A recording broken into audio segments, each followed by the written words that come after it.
البرهان يتحدى إجرام الدعم السريع، وهذا ما فعله وسط الخرطوم.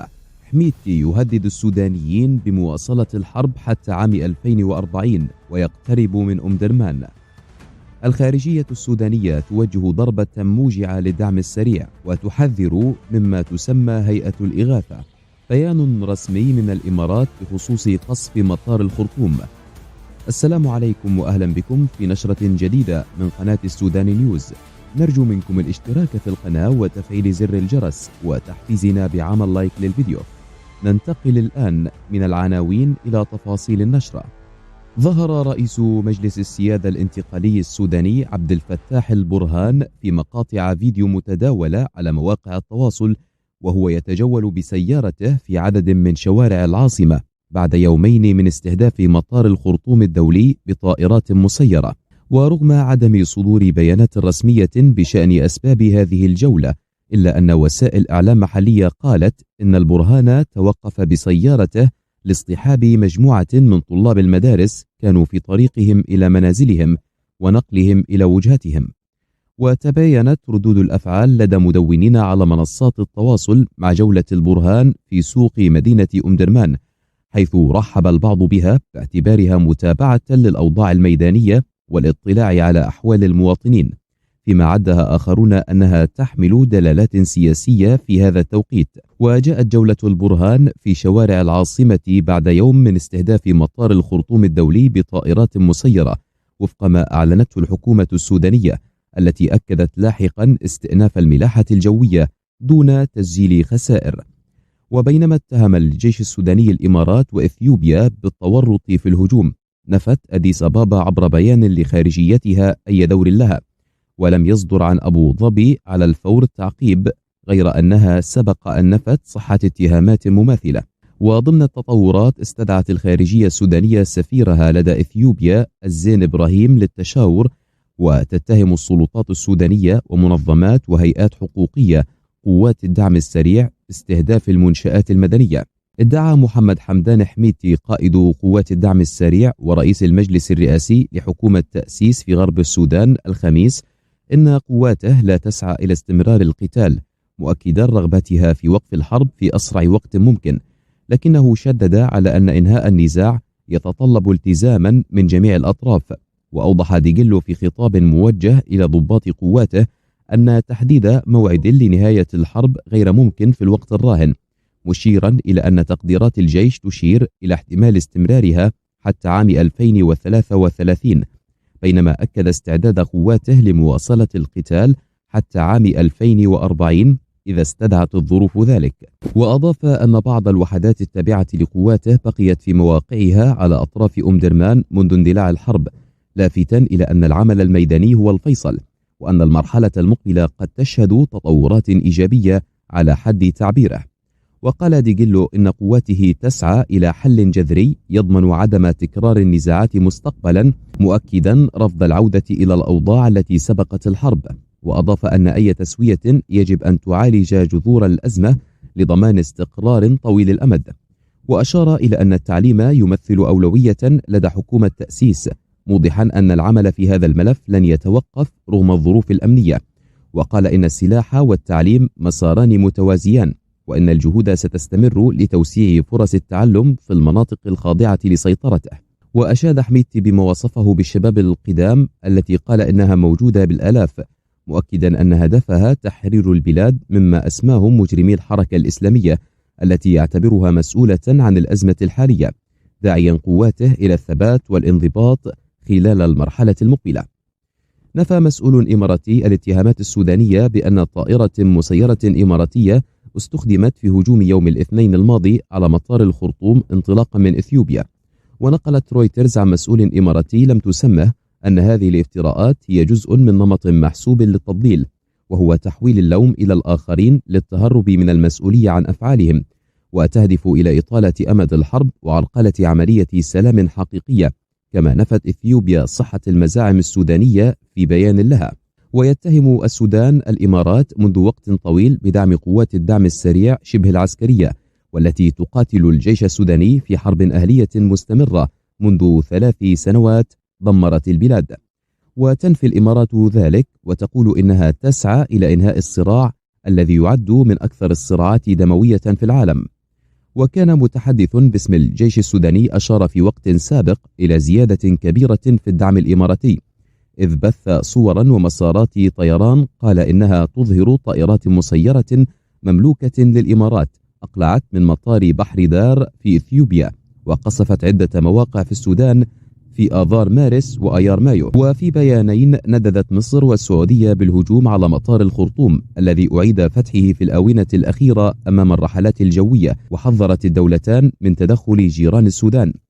وقال مسعد بولس كبير مستشاري الرئيس الأمريكي للشؤون العربية والإفريقية إن الدعم الخارجي لأي من طرفي النزاع يجب أن يتوقف. واندلعت الحرب في السودان بعد خلاف بين قوات الدعم السريع والجيش السوداني حول خطط دمج قواتهما والانتقال إلى الديمقراطية. وسرعان ما سيطرت قوات الدعم السريع على الخرطوم، لكن الجيش نجح في طردها منها في العام الماضي، ومنذ ذلك الحين عززت سيطرتها على إقليم دارفور في الغرب، وفتحت جبهة جديدة اتسمت هي الأخرى بهجمات متكررة بطائرات مسيرة في ولاية النيل الأزرق على الحدود مع إثيوبيا. استدعت وزارة الخارجية والتعاون الدولي المنسق المقيم للشؤون الإنسانية وممثلي وكالات الأمم المتحدة بالسودان لتوضيح المواقف الرسمية حول ما يسمى الوكالة السودانية للإغاثة والعمليات الإنسانية التابعة لقوات الدعم السريع. واشترطت هيئة الوصول الإنساني التابعة لقوات الدعم السريع على وكالات الأمم المتحدة والمنظمات الدولية التسجيل خلال شهر، وإلا ستمنع من العمل في مناطق سيطرة هذه القوات. وجاء استدعاء وزارة الخارجية السودانية لوكالات الأمم المتحدة بالسودان بحسب البيان الصادر في وقت متأخر من ليل الأربعاء 6 مايو 2026 جاء عقب اشتراط قوات الدعم السريع على المنظمات الدولية التسجيل لدى وكالة الشؤون الإنسانية التابعة لها. ورفض البيان الاعتراف بالهيئة الوطنية للوصول الإنساني التابعة لقوات الدعم السريع، مشيرا إلى أنها تعد كيانا غير شرعي، وموضحا أن تسجيل أي منظمة أو وكالة أممية لدى هذه الهيئة يعتبر تصرفا داعما لكيانات موازية لمؤسسات الدولة الشرعية وفق ما ورد في البيان. كما اعتبر البيان أن الاستجابة لشروط هذه الهيئة غير الشرعية التي قضت بوجوب التسجيل خلال 30 يوما وفتح مكاتب خلال 45 يوما تعد انتهاكا صريحا لسيادة السودان. ورأى البيان أن أي التزام بشروط هذه الهيئة يعتبر متناقضا مع قرار مجلس الأمن الدولي الصادر في أغسطس 2025 والذي يرفض إنشاء أي سلطة أو كيانات موازية في السودان. كما ذكر بتحذير مجلس الأمن من أي خطوة أحادية في هذا الصدد تمثل تهديدا مباشرا لوحدة السودان وسلامة أراضيه وتهدد السلام والاستقرار الإقليمي. ودعا البيان الصادر عن وزارة الخارجية والتعاون الدولي جميع المنظمات الدولية والإقليمية المعتمدة لدى السودان إلى توجيه موظفيها للالتزام الصارم باحترام سيادة السودان وسلامة أراضيه ووحدته الوطنية، وتذكيرهم بضرورة العمل على تطبيق المبادئ الإنسانية الدولية المتمثلة في الحياد التام وعدم التحيز واستقلالية العمل الإنساني عن أي أهداف سياسية أو عسكرية أو اقتصادية. كما شدد البيان على ضرورة التذكير بقرار الجمعية العامة للأمم المتحدة في دورتها 46 القرار رقم 182 الصادر في 19 من ديسمبر 1991 وضرورة مراعاة المبادئ التوجيهية الواردة فيه البندين الثاني والثالث والتي تنص على توفير المساعدة الإنسانية وفقا للمبادئ الإنسانية والحياد والنزاهة. ونص البيان على أن الحكومة السودانية أبلغت ممثلي وكالات الأمم المتحدة ومنسق الشؤون الإنسانية بضرورة احترام ميثاق الأمم المتحدة الذي يقضي بتقديم المساعدات بموافقة البلد المتضرر وبناء على النداء الموجه منه.